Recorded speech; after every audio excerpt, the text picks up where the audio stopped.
There are innovative ways of dealing with South Africa's dire youth unemployment situation.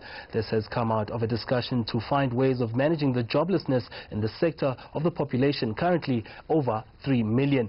Transport, high data costs and a lack of access to social networks have been highlighted as huge contributors. ENCA's John Bailey was at the meeting. For 21-year-old Ntabaseng Mochambi, finding a sustainable job has been an uphill battle. She matriculated 2 years ago and has only been able to do casual jobs.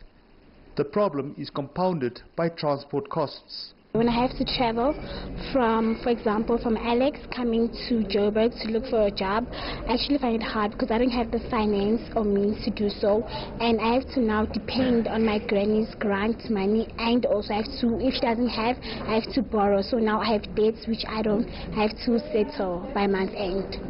Youth Employment Initiative Harambee Youth Accelerator assesses work seekers and matches them with jobs in which they are most likely to succeed. Stats SA says the youth unemployment rate is more than 38% for people aged between 15 and 34 years old. The most prevalent is this issue of work experience, that employers say that to get even an entry-level job, one requires work experience. Now, obviously, if you've never worked before, you have no work experience, and it's a vicious cycle to be able to get into jobs, to get a job.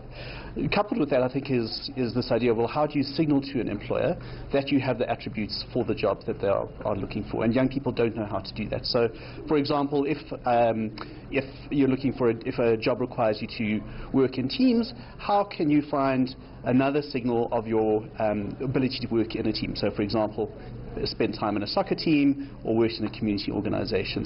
Of the more than 360,000 youth who have been assessed, almost 3/4 live off social grants. But researchers say often employers are not aware of the barriers that the youth face. Employers can look at paying the first month's wage up front or in weekly installments instead of at the end of the first month of working. Because what we find is that the newly employed young person who has been to Harambee is facing a median transport cost of 600 Rand a month when they become employed. Over the past 6 years, Harambee has helped more than 40,000 youth find jobs by creating a network for first-time job seekers with companies. John Bailey, Pretoria.